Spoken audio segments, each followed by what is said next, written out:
Student, today we discuss different unit of concentration. ठीक है, देखिए कंसंट्रेशन ये सॉल्यूशन से रिलेटेड है, तो हमें ये पता होना चाहिए जब भी हम कोई सॉल्यूशन बना रहे हैं तो उसमें 20%, 30% क्या प्रेजेंट है, 40%, 100% क्या प्रेजेंट है, ताकि हम क्या कर पाएँ, हम अपने सॉल्यूशन को प्रिपेयर कर पाएँ। जैसे कि आप लैब जाते हैं तो हमने बोला आप 40% ऑफ NaOH सोल्यूशन बनाइए, तो आपको पता होना चाहिए कि 40% NaOH सोल्यूशन बनेगा कैसे, कितना उसमें सॉल्वेंट होगा, कितना उसमें सोल्यूट होगा। ठीक है ना, जब आप दोनों का परसेंटेज आइडेंटिफाई कर पाएंगे तो आप इजीली क्या है बना पाएंगे। ठीक है ना, तो इस टॉपिक को हमारा डिस्कस करने का मेन मोटिव यही है कि आप ये समझ पाएं कि हम जो कंसंट्रेशन रिलेटेड कैलकुलेशंस हैं उनको किस तरीके से करते हैं। परसेंटेज कंसंट्रेशन परसेंटेज कंपोजिशन की तरह ही होता है, तो बहुत सारे लोगों को आता है, इसलिए ये वाला टॉपिक मैं आपको, ये वाली कैलकुलेशन मैं आपको बुक से ही बता रही हूँ, और बाकी की जो बचेंगी वो हम सारी अभी करके देखेंगे। ओके, चलिए तो स्टार्ट करते हैं हम आज का टॉपिक। तो फर्स्ट जो हमारी टॉपिक है वो है परसेंटेज कंसंट्रेशन। इसको फाइंड कैसे करते हैं, देखिए परसेंटेज है, दैट मीन्स कोई भी चीज कितनी है, 100 है। अगर नहीं भी वहां पर मेंशन है तो ये आप मान के चलिए कि जब अगर हम बात करते हैं परसेंटेज की, तो अगर हमें नहीं पता है कि वो कितने की है तो वो हमें मानना है कितने की, 100 की। ठीक है ना, तो देख लीजिए हैं कि हमारी जो डेफिनेशन है वो क्या बोलती है, when the amount of solute is expressed in 100 parts of solution it is called percentage of solution. ठीक है ना, मतलब कोई भी 100 पार्ट में जो डिसॉल्व होगी वो हमारी क्या कहलाएगी, परसेंटेज कंसंट्रेशन के लिए कैपेबल। ठीक है ना, ठीक है, ये दो तरीके से हो सकती है, या तो परसेंटेज हम बाय मास निकालें या वॉल्यूम निकालें। ठीक है, अगर हमें मास पता है तो हम सबका मास निकाल लेंगे और उसका परसेंटेज निकालेंगे। अगर हमें क्या पता है, हमें वॉल्यूम पता है तो हम वॉल्यूम से निकाल लेंगे। यस, ठीक है, तो चलिए देखते हैं कैसे। In percentage by the mass of solute in gram is determined in 100 gram of solution। देखिए जब भी हम निकालेंगे तो हम ये मान के चलते हैं या वो हमें खुद ही बता देते हैं कि हमारा सॉल्यूशन कितना है, 100। मतलब हमें परसेंटेज जो कंसंट्रेशन है वो हम हमेशा किससे डिटरमाइन कर पाएंगे, 100 ग्राम से या 100 ml से। ओके, चलिए फिर आगे इन्होंने बोला है in percentage by volume of solute in ml is determined in 100 ml of solution. ठीक है ना, अगर ग्राम में है तो 100 ग्राम और वॉल्यूम में है तो 100 ml ऑफ सोल्यूशन। ठीक है, एक एग्जांपल से और समझते हैं। देखिए 10% NaOH, कितना, 10% NaOH solution means 10 gram NaOH is present in 10 gram of solution, that is 10 gram NaOH and 19 gram water। yes I know कि अगर मैंने आपसे बोला है कि आपके क्या है, आपके पास 10 ग्राम सोल्यूट है, तो जो रिमेनिंग पार्ट बचेगा वो क्या होगा, यस वो सॉल्वेंट होगा, और दोनों मिलके क्या बनाएंगे, दोनों मिलके हमारा पूरा कंप्लीट सॉल्यूशन बनाएंगे। तो यहाँ पे ये बिल्कुल अंडरस्टैंडिंग है, और यार सबको समझना पड़ेगा खुद से, ये मेंशन नहीं होता, बस इतना लिख दिया जाता है 10% NaOH सोल्यूशन, तो आपको पता होना चाहिए इसका मीनिंग क्या होता है। इसी तरीके से अगर बोला गया है 10 ग्राम NaOH एंड 90 ग्राम वाटर, तो अगर हम और किसी चीज को पढ़ेंगे in the same way 10% HCl means 10 ml HCl and 90 ml water, और in 100 ml solution 10 ml HCl is present। 100 ml solution में 10 ml HCl present है। ये मतलब है इस बात का कि अगर उन्होंने बोला है कि 10% HCl, ठीक है ना, तो इतना आपको खुद से आइडेंटिफाई करना होगा, ये कहीं मेंशन नहीं होता है। जैसे हमारे पास क्वेश्चन है on the basis percentage of NaOH when 10 gram caustic soda is dissolve in 40 gram of water. आपको परसेंटेज निकालना है कास्टिक सोडा का जो कि 10 ग्राम है और किस में डिजॉल्व किया है, 40 ग्राम ऑफ वाटर में डिजॉल्व किया गया है बाय मास। ठीक है ना, तो देखिए यहाँ पे आपको दो फॉर्मूलाज शो हो रहे होंगे आपकी स्क्रीन पे। फर्स्ट है परसेंटेज बाय मास और सेकेंड है परसेंटेज बाय वॉल्यूम।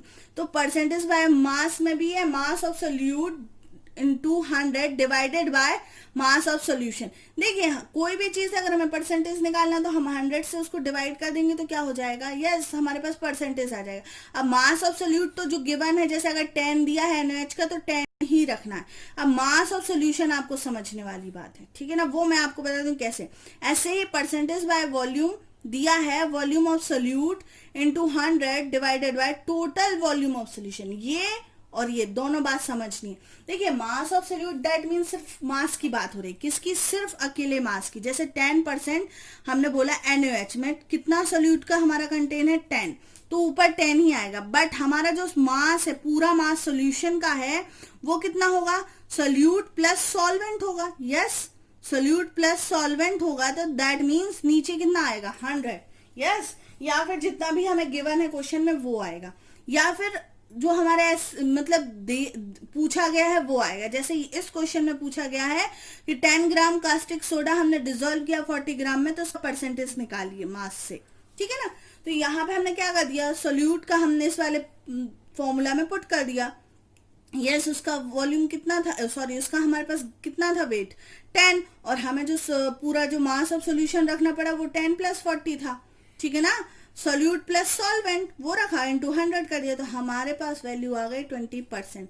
ये हमारे पास क्या है, परसेंटेज है जो कि प्रेजेंट है हमारे सोल्यूशन में, और सोल्यूट की वैल्यू बता रहा है, ठीक है ना। तो समझ में आया परसेंटेज कंसंट्रेशन क्या है। चलिए इसके आगे हम डिस्कस करते हैं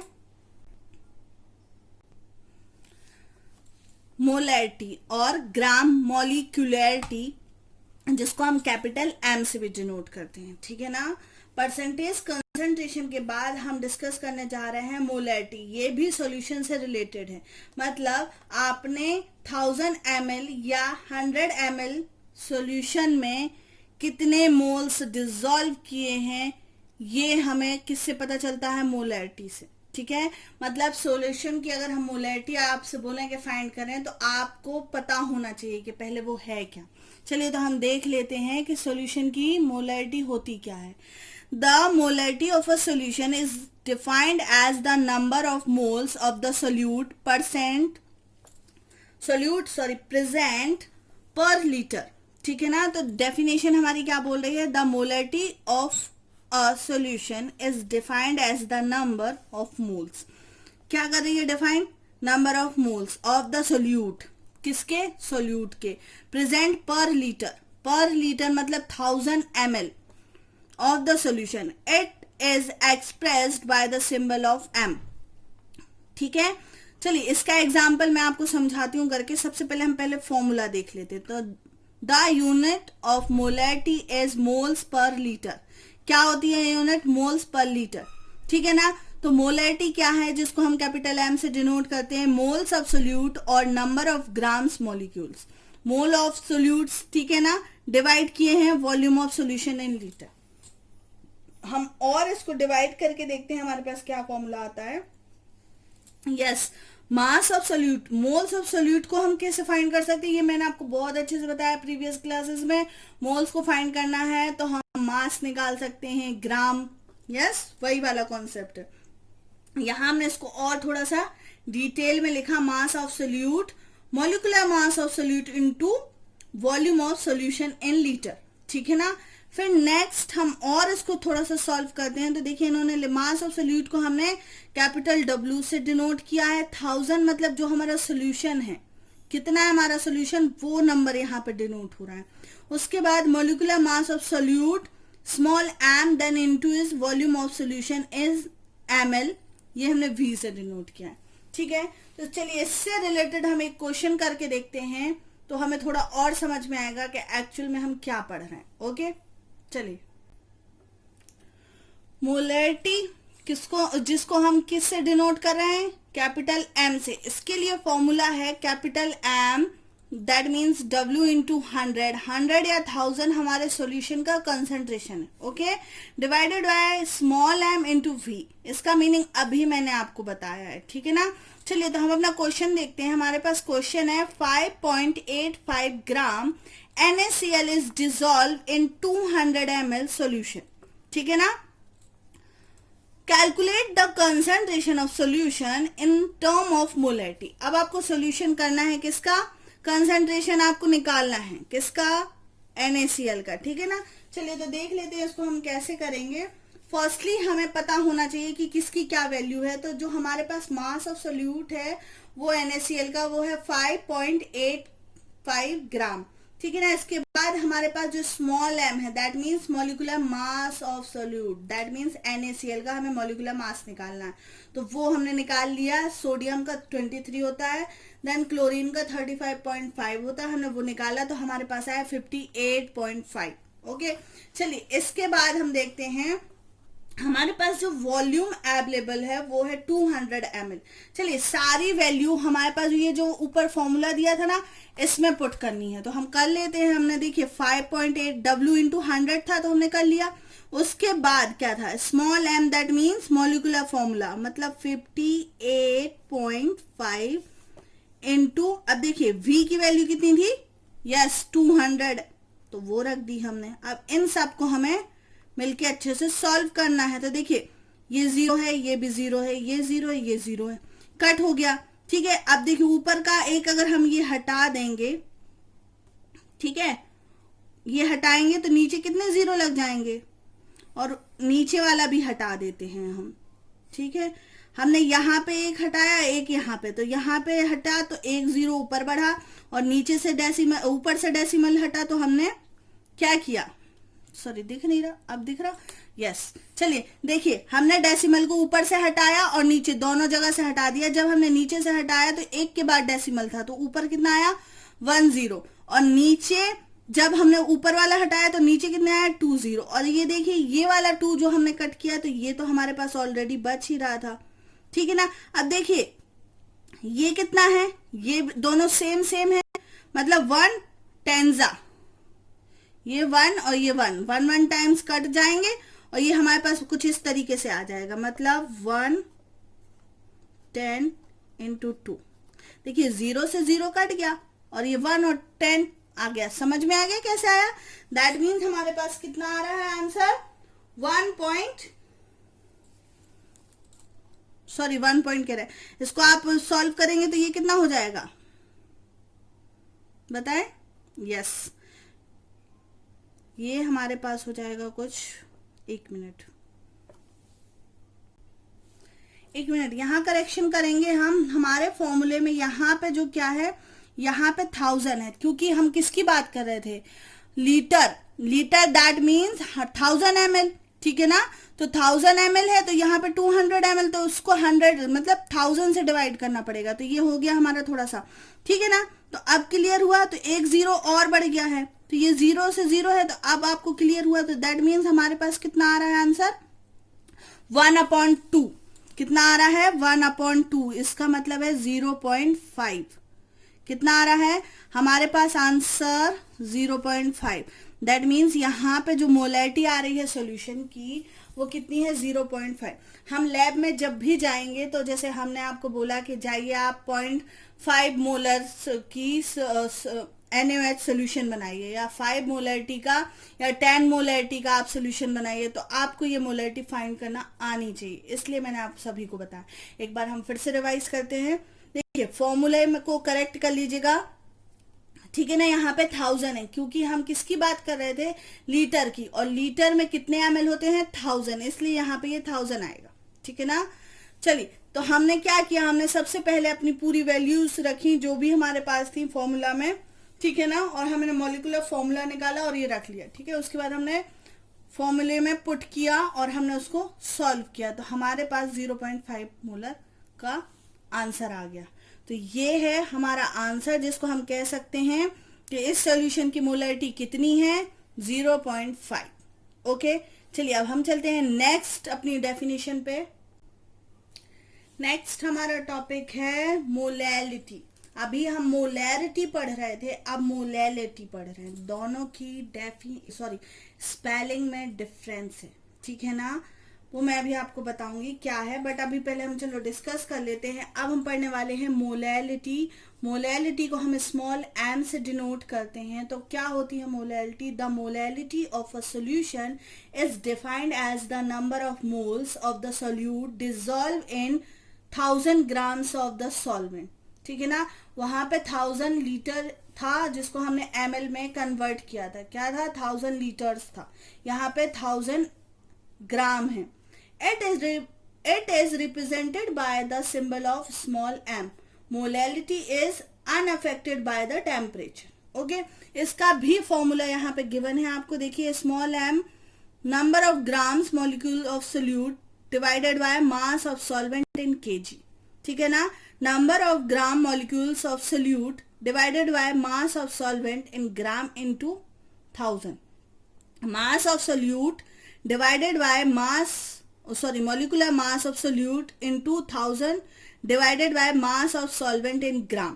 देखिए मोलैलिटी और मोलैरिटी में बस इतना फर्क है कि यहाँ पे थोड़ा सा ऊपर नीचे हुआ है हमारा, मतलब मास ऑफ सोल्यूट था, उसके साथ 100,000 भी था, यस, फिर हमने मोलिकुलर मास निकाला था, यस, फिर मास ऑफ सॉल्वेंट बस ये भी था, ठीक है ना, बट यहाँ पे ग्राम में है और वहां पे किस में था, यस, वहां पे ml में था। इतना ही बस अंतर है और कुछ अंतर नहीं है, ठीक है ना। तो चलिए एक एग्जांपल हम इसका भी करके देखते हैं। ओके, चलिए फर्स्टली मैं आपको बता दूं कि मोलैरिटी की स्पेलिंग है MOLARITY और मोलैलिटी की है MOLALITY। ठीक है, तो इसको मोलैरिटी पढ़ा जाता है और इसको मोलैलिटी, ठीक है, इसको कैपिटल M से डिनोट किया जाता है, इसको स्मॉल m से।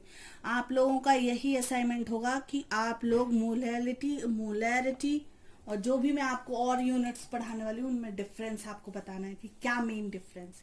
ओके, चलिए ये तो अभी हम बाद में बात करेंगे, अभी हम डिस्कस करने वाले हैं मोलैलिटी का एग्जाम्पल। ठीक है, तो देखिए ये जो फॉर्मूला है जो हमने अभी फाइंड किया किससे, मोलैलिटी स्मॉल m से। ठीक है, तो हमारे पास एक क्वेश्चन है, if 4 gram NaOH is dissolved in 500 gram water। ठीक है, हमने क्या है 4 ग्राम NaOH को डिसॉल्व किया 500 ग्राम ऑफ वाटर में, then calculate the molality of a solution.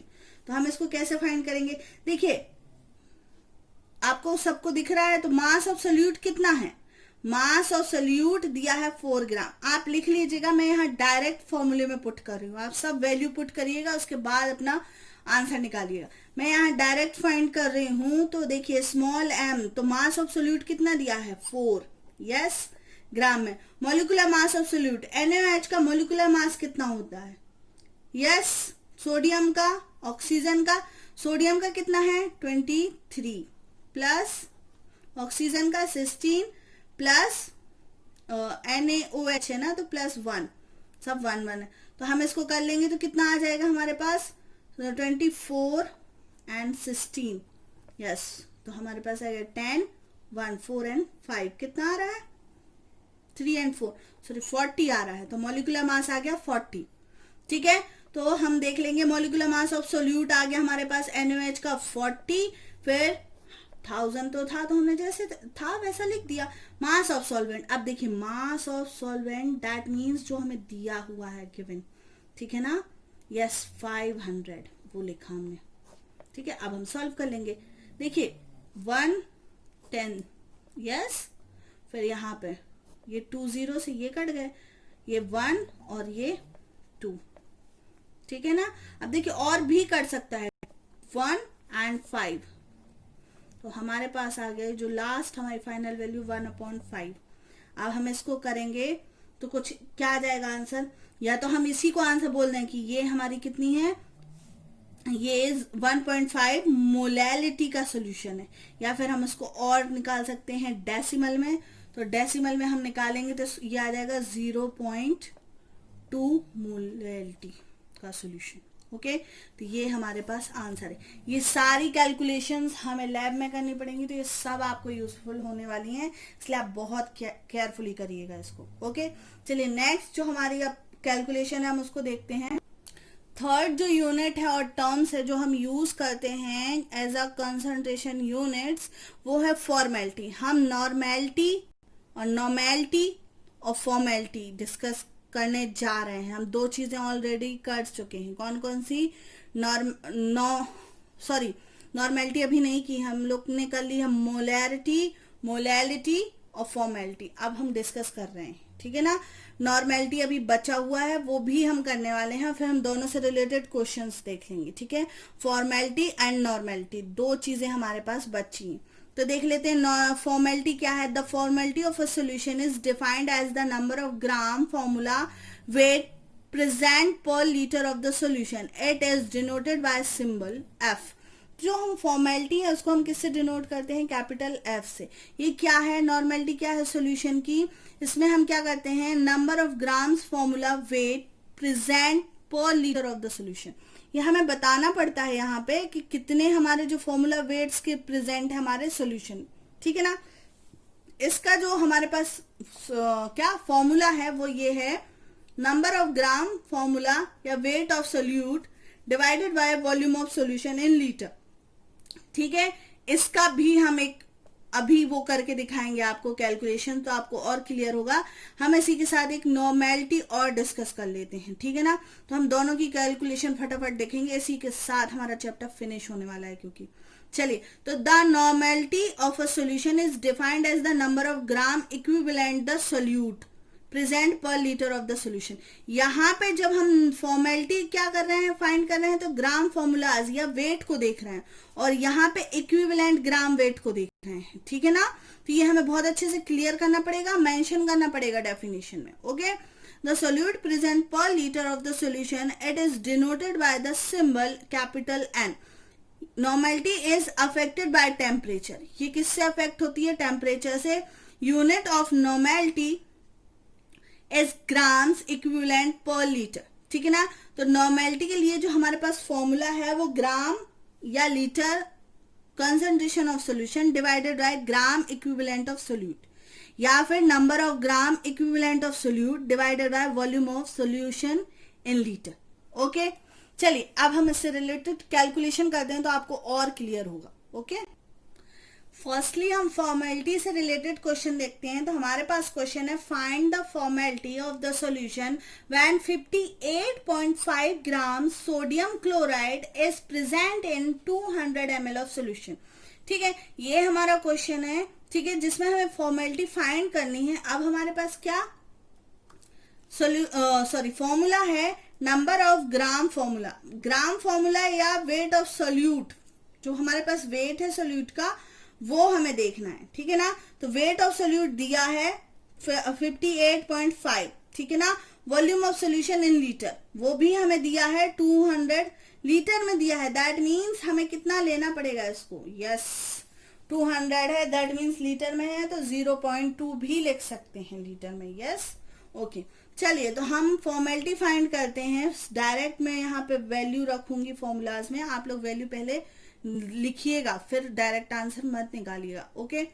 चलिए, तो हम देखते हैं हमारे पास क्या formula mass of solute. Formula mass या मॉलिक्यूलर मास सेम होता है, ये मैंने ऑलरेडी आपको बताया है। बस फॉर्मूला मास किसके लिए होता है? आयंस के लिए। दैट मीन्स फॉर्मेलिटी यहाँ पे कहीं ना कहीं किसको इंक्लूड कर रही है? आयंस को। तो ये बात आप प्रीवियस कॉन्सेप्ट को मत छोड़िएगा, अगर आप छोड़ देंगे तो आपको यही टॉपिक नहीं समझ में आएंगे, फिर आप कहेंगे कि मैम ये क्या पढ़ाया, कुछ भी समझ में नहीं आया। आधे से ज्यादा बच्चों को यही प्रॉब्लम होगी, हमें पता है। अभी आप लोगों की डायरेक्ट क्लास नहीं लग रही है, आप प्रीवियस नहीं पढ़ेंगे तो अभी का बिल्कुल नहीं समझ में आएगा। और आपने देखा इस चैप्टर में हमने कितनी ज्यादा कैलकुलेशंस की हैं। हालांकि इसके बाद वाला जो चैप्टर है जो कि आपके यूनिट्स में आना है वो हमारा थोड़ा सा थ्योरी बेस्ड है, तो मैं वो डायरेक्ट बुक से पढ़ाऊंगी, तो उसमें ज़्यादा इतनी प्रॉब्लम नहीं होने वाली। बट ये कैलकुलेशन जितनी भी है मैं आपको खुद करके दिखा रही हूँ ताकि आप भी करें, ओके। चलिए, तो हम यहाँ पे डायरेक्ट वैल्यू पुट करेंगे। तो हमारे पास फॉर्मूला मास है सोल्यूट का। सोल्यूट क्या है हमारे पास? Sodium chloride, that means NaCl। तो NaCl का फॉर्मूला मास अगर आप निकालेंगे तो कैसे निकालेंगे? सोडियम का है 23 प्लस क्लोरीन का है 35.5, तो कितना आ जाएगा? 58। कितना आया? 58 यस 0.5। और हमारे आंसर में भी हमें कितना गिवन है? यस, चलिए तो देख लेते हैं हमारे पास कितना है फॉर्मूला मास, ठीक है ना। ये लिखा है ना नंबर ऑफ ग्राम्स फॉर्मूला या वेट ऑफ सोल्यूट, मतलब फॉर्मूला मास निकालना है यहाँ पे मैं किसका? सोल्यूट का। तो वो आया हमारा 58.5, ठीक है। और क्या दिया है? Volume of solution, yes, volume of solution दिया है कितना, लीटर में लिखना है, दैट मीन्स हमारे पास 0.2 कितना आ रहा है। अब इसको आपको खुद फाइंड करना है कितना आ रहा है, बताएं। देखिए पॉइंट से पॉइंट हम कट कर दे रहे हैं, ठीक है ना, एक जीरो नीचे आता है एक ऊपर आता है, हमने दोनों को कट कर दिया, तो अब हमारे पास है 58, ठीक है, 2। यस, अब इसको सॉल्व करना है, जो आएगा हमारा आंसर वो क्या होगा, हमारा फॉर्मेलिटी होगा, ठीक है ना। इसी के साथ एक बात और याद रखिएगा, यहाँ पे नंबर ऑफ ग्राम फॉर्मूला के साथ एक चीज और दी हुई है, number of gram formula, that means हमारे जो क्वेश्चन में ये दिया है ना, इसी के साथ वेट ऑफ सोल्यूट भी, वेट ऑफ सोल्यूट दिया है कितना, यस 5.85। सिर्फ इसी को आप सॉल्व मत करिएगा, ये भी ऑब्लिक जो लगा है इसकी भी वैल्यू पुट करनी है, जो कि मैं भूल गई थी तो मैंने रख दी है यहाँ पे, आप देखेंगे। नंबर ऑफ ग्राम फॉर्मूला मतलब फॉर्मूला मास ऑफ यूनिट मैंने निकाला, फिर वेट ऑफ सोल्यूट जो कि ये दिया है, ये आपको क्वेश्चन में भी मेंशन है, ओके। फिर उसके साथ देखिए क्या है, जैसे ही हमने निकाला, वॉल्यूम को हमने किस में रखा है, लीटर में, ठीक है ना। यहाँ पे find the normality of the solution when 58.5 gram sodium chloride, ठीक है ना, और ये आपको यहाँ पे मेंशन है ग्राम में यहाँ पे, ठीक है ना, 5.85, ठीक है। ये आपको और हिंट भी दी होगी आपको, जब एग्जाम में ये क्वेश्चंस आते हैं ना इस टाइप के, तो हिंट में दी होती है, तो ये चीज़ें हिंट में होती हैं जो कि मैंने यहाँ मेंशन नहीं की थी, इसलिए आप लोगों को लग रहा होगा कि लिखा तो कहीं नहीं था, फिर भी मैम ने बोला, ये सब हिंट में दी होती हैं। तो जब ये क्वेश्चंस आपके एग्जाम में आएंगे तो ये हिंट में दिए होंगे, इसलिए मैंने यहाँ आपको बता दिया, नहीं आप सोचें कि ये मैम ने कहाँ से किया, तो ये सब हिंट है, ओके। अब आप इसको सॉल्व करेंगे तो आप खुद बताएंगे इसका आंसर क्या आएगा। मेरे हिसाब से समथिंग ये इससे इसको डिवाइड कर देंगे तो 1 आ जाएगा, देन 2, यस, या 20, 1/20, क्योंकि पॉइंट यस, तो यहाँ पे हमारा 1/2 समथिंग आंसर आने वाला है, ओके। चलिए और अच्छे से निकाल लीजिएगा, मैंने यहाँ से अप्रोक्स किया है, आप ये मत सोचिएगा कि मैम ने एग्जैक्ट आंसर निकाला, हाँ थोड़ा बहुत ऊपर नीचे आ सकता है, मैंने अप्रोक्स निकाला है, क्योंकि फिर हमारे लिए बहुत लेंदी हो जाएगा, क्योंकि मैथ्स की क्लास तो है नहीं कि मैं बहुत आपको डिटेल में करूँ, इतना तो आप खुद ही कर सकते हैं। तो ये आप सॉल्व कर लीजिएगा तो आंसर आ जाएगा अप्रोक्स 1/2 के समथिंग कुछ आएगा, ठीक है ना। चलिए नेक्स्ट हम नॉर्मेलिटी का एक एग्जांपल और करते हैं। तो नॉर्मेलिटी के लिए हमने यहाँ शॉर्ट में फॉर्मूला बनाया हुआ है जो कि है W, दैट मीन्स यस, जो हमारा सोल्यूट है उसका वेट, ठीक है, इनटू 1000, फिर इक्विवेलेंट वेट इनटू वॉल्यूम इन ml या लीटर, ठीक है ना। यहाँ पे लीटर की बात हो रही थी नॉर्मेलिटी में, तो लीटर यहाँ पे लेंगे, सिर्फ मोलैरिटी में यहाँ पे ml में लेंगे, बट यहाँ पे जब हम बात कर रहे हैं नॉर्मेलिटी की तो हमें यहाँ पे देखना है कि इसको हमने लीटर में ले रखा है, ठीक है ना। चलिए तो ये यहाँ पे हमें जो क्वेश्चन है हम अब उसको देखते हैं। 5 gram of substance is dissolve in 1000 ml, ठीक है, ऑफ कास्टिक सोडा, तो हमें क्या फाइंड करनी है, calculate the normality of the solution, ठीक है ना। फर्स्टली हमें ये सोल्यूट का W क्या है, सोल्यूट का क्या है, वेट है, ठीक है ना। तो ये कितना दिया है 5, तो दैट मीन्स हम यहाँ पे डायरेक्ट अगर रखेंगे तो हमारे पास 5 × 1000 ऐसा कुछ हो जाएगा, यस। फिर इक्विवेलेंट वेट कितना दिया है, इक्विवेलेंट वेट दैट मीन्स हमारा जो मॉलिक्यूलर फॉर्मूला आएगा, इक्विवेलेंट वेट वही होता है, उसी को इक्विवेलेंट बोल दो आप, मॉलिक्यूलर बोल दो, मोलर बोल दो, या फिर एक चीज और बताई थी क्या, मोलर बोल सकते हैं, इक्विवेलेंट बोल सकते हैं, या फिर हमारा यहाँ पे जो है फॉर्मूला यूनिट बोल सकते हैं। ये सारे उसी फाइंड हमें एक ही तरीके से करना है पर नाम बस अलग अलग है। तो जो हमारा E की वैल्यू है वो हमारा क्या है, हाँ यस, वो हमारा मॉलिक्यूलर फॉर्मूला है, तो हम उसका निकाल लेंगे। कास्टिक सोडा मतलब NaOH, तो हम उसका निकालेंगे। तो अगेन N मतलब सोडियम का है 23 प्लस O का है 16 प्लस H का है ऑक्सीजन और H का है 1, ठीक है। तो यही हो जाएगा हमारा 40, तो हम इसको रखेंगे यहाँ पे, कितना आ गया 40, और कितने ml में, 1000 ml में, 1000 रख देंगे। तो देखिए सीधे सीधे 1000 से 1000 कट हो गया। अब बचा है 5/40। कितना बचा? 5/40। 5 1 जा एंड 5 8 जा, यस 1/8 हमारा क्या आ गया? आंसर। अब इसको और सॉल्व करेंगे तो हम ये यहाँ पे भी बोल सकते हैं कि ये जो हमारा आंसर आया है दैट मीन्स हमारे सॉल्यूशन की जो नॉर्मेलिटी है वो कितनी है? 1/8 नॉर्मल का हमारे पास सॉल्यूशन है। या फिर हम इसको और सॉल्व कर लेंगे तो डेसिमल में हमारे पास वैल्यू आ जाएगी, तो वो भी हम बोल सकते हैं। ओके, चलिए नेक्स्ट जो लास्ट डेफिनेशन है, और इसके बाद ओ गॉड कितना टाइम लगा इस चैप्टर को खत्म होने में, ये खत्म होने का नाम ही नहीं ले रहा था। चलिए लास्ट जो हमारे पास बचा है वो है, यस चलिए देखते हैं क्या है। लास्ट जो हम डिस्कस करने जा रहे हैं वो है मोल फ्रैक्शन। मोल फ्रैक्शन में देखिए, मोल फ्रैक्शन बहुत ज़रूरी है, आप लोगों को फाइंड करना आना चाहिए, इसलिए मैं आपको यहाँ पे बता रही हूँ। है छोटा सा टॉपिक है, बस 2-3 मिनट का है, तो फिर हम इसको जल्दी से डिस्कस कर लेते हैं। मोल फ्रैक्शन में be defined as the ratio of the number of moles of one component to the total number of moles. ठीक है ना। हमें देखिए, मान लीजिए जैसे सॉल्वेंट बनाते हैं ना, तो सॉल्वेंट में उसी तरीके से मोल फाइंड होते हैं। तो देखिए हम मोल फ्रैक्शन सोल्यूट का भी निकालते हैं और सॉल्वेंट का भी निकालते हैं। किस तरीके से निकालते हैं मैं आपको एक एग्जांपल करके बताती हूँ तो आप समझेंगे, पर पहले उसके पहले आप ये समझ लीजिए कि आपको किस तरीके से मोल फाइंड करना है। मोल का फ्रैक्शन निकालना है। फ्रैक्शन वही है जो आप समझ पा रहे हैं, ठीक है ना, कि हमें उसका रेशियो बताना है कि कितने मोल प्रेजेंट है हमारे सॉल्वेंट में। ओके, चलिए तो हम एग्जांपल करते हैं तो हम ये डेफिनेशन थोड़े से अच्छे से हो जाएगी, ठीक है ना। हम देखते हैं कि हमें कैलकुलेट कैसे करना है मोल्स को। तो सबसे पहले देखिए हमारे पास क्वेश्चंस में जो दिया है हम वही लिखेंगे, ठीक है ना।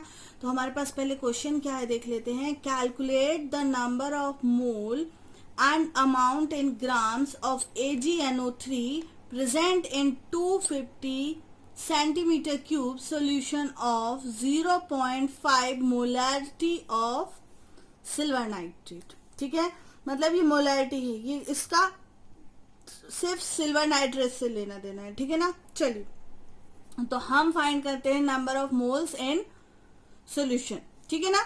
चलिए तो सबसे पहले जब हमें फाइंड करना होगा नंबर ऑफ मोल्स, तो हमारे पास कितने सॉल्यूशन है? 250 सेंटीमीटर क्यूब, दैट मीन्स हमारे पास 1000 ml है, ठीक है ना। 250 4 टाइम्स क्यूब है यहाँ पे, तो कितना हुआ? 1000, ठीक है ना।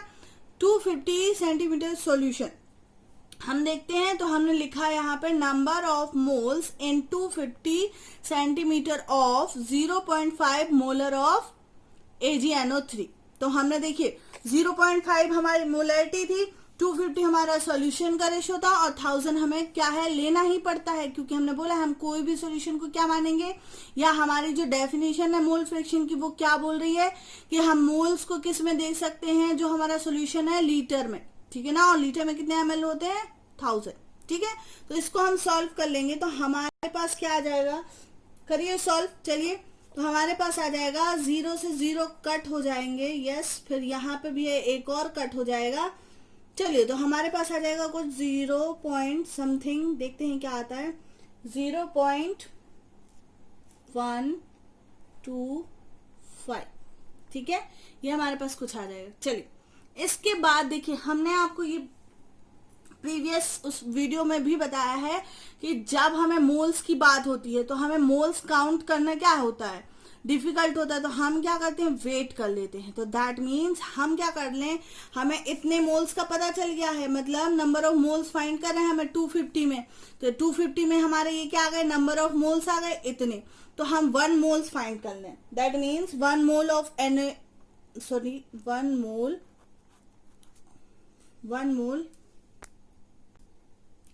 One mole AgNO3।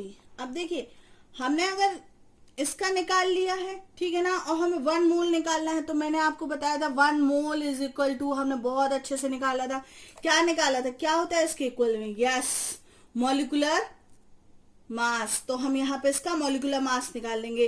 तो देखिए मॉलिक्यूलर मास AgNO3 का निकालें, अगर हम AgNO3 दैट मीन्स ऑक्सीजन हमारा 3 है, तो 1 08 प्लस 40 प्लस 48, 16 3 जा। ओके, तो हम सबको ऐड कर देंगे तो हमारे पास आ जाएगा कुछ 170, ठीक है ना, ग्राम। क्या आ गया? AgNO3। तो 1 मोल AgNO3 आ गया है, और आपके पास 250 में जिसकी मोलैरिटी 0.5 है इसका भी आ गया। तो अब आप नहीं निकाल सकते क्या? अब आप इसमें इसकी वो निकाल सकते हैं, नंबर ऑफ मोल्स। तो हम लिखेंगे, देखिए हम लिखते हैं तो आप समझेंगे थोड़ा सा। 0.125 मोल AgNO3, ठीक है। अब देखिए हमें पता है कि 1 मोल में कितने हैं ग्राम, इतने हैं, तो इतने में कितने होंगे? यस, तो हम मल्टीप्लाई कर देंगे 170 इंटू 0.125, तो हमारे पास आ जाएगा 21.25।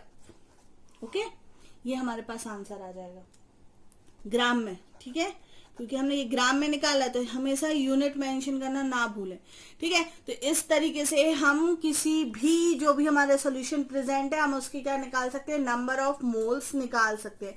जैसे इन्होंने बोला था calculate the number of mole and amount in gram, amount भी फाइंड करना था, तो इसीलिए हमें 2 तरीके से करना पड़ा। Of AgNO3 present in 250 centimetre cube solution of 0.5 molar silver nitrate, ठीक है। फर्स्टली हमने क्या किया, 250 सेंटीमीटर क्यूब में जो हमारा AgNO3 था 0.5 मोलैरिटी का, उसके साथ हमने निकाला, उसके साथ जो हमारे मोल्स आए हैं उसको हमने फिर निकाल के एक साइड किया। फिर हमने क्या किया, 1 मोल जो AgNO3 का है वो निकाला। दैट मीन्स हमने उसका मॉलिक्यूलर फॉर्मूला निकाला और उसको रखा और दोनों का मल्टीप्लाई कर दिया, तो हमारे पास 0.125 मोल्स में हमारे पास क्या है, उसका वेट आ गया, ठीक है ना। तो अमाउंट जो हमारे पास ग्राम में प्रेजेंट है, क्योंकि हमने क्या बोला है, जो अगर 1 मोल का इतना वेट है तो इतने मोल्स का कितना वेट होगा, तो हमने सीधा सीधा मल्टीप्लाई कर दिया ना। इन्होंने ग्राम में वेट भी पूछा था और क्या पूछा था, नंबर ऑफ मोल्स, तो हमने मोल्स भी कर लिए। ये जो आए हैं ये मोल्स है, ओके, और ये जो आया है ये ग्राम है, अमाउंट का ग्राम, ठीक है ना। तो आप दोनों में कंफ्यूज मत होइएगा। पहले हमने क्या किया, नंबर ऑफ मोल्स निकाले, उसमें क्या किया, जो मोलैरिटी दी थी और जो सोल्यूशन दिया था उसको मल्टीप्लाई कर दिया, डिवाइड कर दिया 1000 से, तो हमारे नंबर ऑफ मोल्स आ गया। अगर ये सिर्फ मोल्स पूछते तो हम यहाँ तक फाइंड करते, पर इन्होंने ग्राम में पूछा था, इसलिए पहले हमने 1 मोल का वेट निकाला, फिर हमने जितने थे हमारे पास मोल हमने उनका वेट निकाल दिया, ठीक है। चलिए, तो अब हमारा फर्स्ट चैप्टर फिनिश हो चुका है पूरी तरीके से, और हमने कुछ भी नहीं छोड़ा है, हमने उसको बहुत डिटेल में पढ़ा है। ऐसा नहीं है कि आप बोले कि मैम आपने ये नहीं पढ़ाया वो नहीं पढ़ाया, हमने बहुत अच्छे से पढ़ा। आई होप कि आपने फर्स्ट चैप्टर बहुत अच्छे से किया होगा, अब उसमें कहीं कोई डाउट नहीं होगा। इसी के साथ हमारा फर्स्ट चैप्टर आज फिनिश हुआ है। हम अब चैप्टर 5 स्टार्ट करने जा रहे हैं, ठीक है, जो कि आपके टेस्ट में आना है। तो जितना वो आए हम कर पाएंगे एक दिन में, उतना ही वो टेस्ट में आएगा, तो ज्यादा पैनिक होने की जरूरत नहीं है। और जितना हमने पढ़ा दिया है आप उसको अच्छे से पढ़ें, ठीक है, और प्रैक्टिस करें। Okay, thank you student.